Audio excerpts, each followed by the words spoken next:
share my testimony with you guys. So, it's unraveled. That's gonna be great. And I'm gonna sit down because I don't really like talking in front of people, so I'm gonna sit down and that's gonna make me a little bit more comfortable.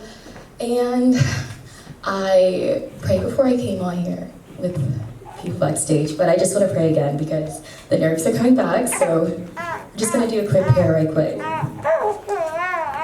Okay, God, thank you for bringing us all here today. And I just pray, like, as I'm sharing my testimony with everyone tonight, that you just take all of my nerves and turn them into something beautiful, use them, and hopefully someone really use this tonight. And we're gonna start. I'm gonna read like this.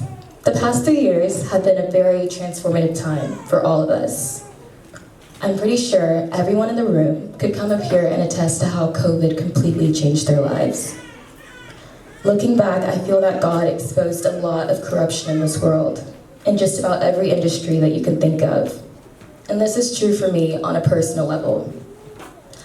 When Angie asked me to share my testimony with you all, I almost said no. Mostly because I felt that my testimony is still happening. During COVID and the years following, God exposed a lot in me. A lot of toxic mental and spiritual habits that I had grown so accustomed to, I forgot I was doing them. I would have never called myself a people pleaser, especially growing up feeling fairly confident and secure in myself. But my sense of identity at the time wasn't something I considered rooted in God. Again, I was 18 and my sense of identity had a lot of growing to do. This happened after COVID and after not talking to people for 9 very long months. I think we can all agree we felt a little socially deprived. As a young woman going into her first year of college, all I really wanted to do was find friends and find my community. And while I did end up making friends, I was very grateful at the time because COVID made finding community feel impossible. I remember thinking the friendships I made at this time were gonna last a lifetime. I imagined us going to each other's graduations and weddings. I remember investing a lot of time and energy into these relationships because I felt that they were gonna be long-term. In doing so, I found myself conforming to things that were against who I was, while constantly disrespecting my own boundaries and my own beliefs. These relationships left me feeling drained and unhappy, and as much as I tried to invest more in these relationships, feeling this way made me feel like I wasn't doing enough.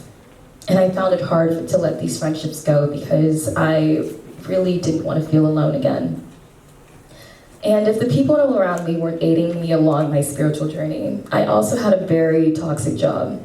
I worked very long hours in a highly stressful environment. Not necessarily because the work I did was difficult, because for the most part, I really loved what I did. I worked at a place that I had really loved before working there, and the people that worked there always seemed so nice and put together, and they had perfect lives. And I was so inspired by them. They always looked great, and they had the nicest clothes, they drove the nicest cars, and were pretty well off for themselves, which was something I aspired to do. It took me completely by surprise to find out how completely negative they were while working there. The higher-ups I worked with, I had a boss and higher-ups that were always critical, negative, and unprofessional.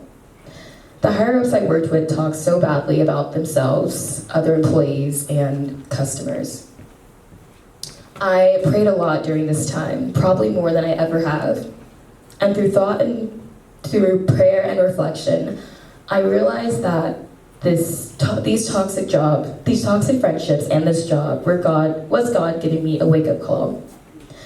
First, I needed to realize that the deep loneliness that I felt in myself was an absence of my relationship with God, and that I lived in a state of constant hyper-independence and felt like I needed to go through this world alone.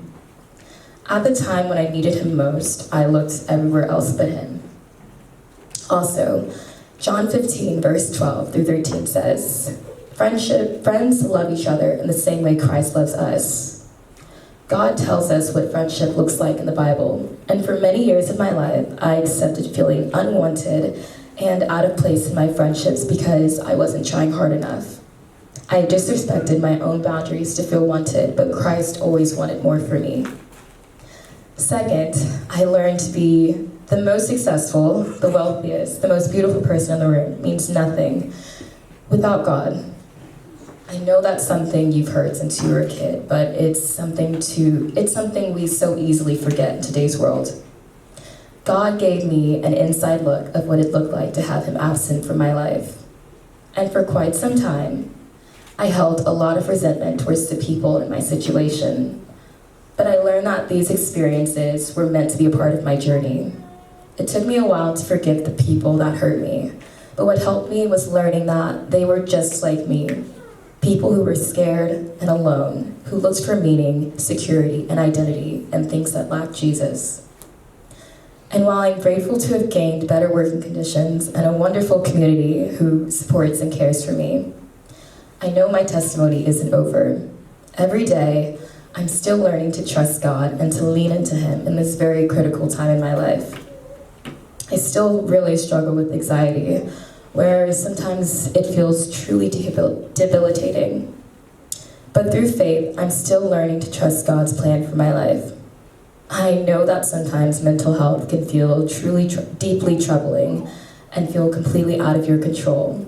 So I just want to leave this verse with those still struggling today. Philippians, hopefully I said that right, 4, verses 6 through 12. Do not be anxious about anything, but in every situation, by prayer and petition, with thanksgiving, present your requests to God, and the peace of God, who transcends all understanding, will guard your hearts and your minds in Christ Jesus. Thank you.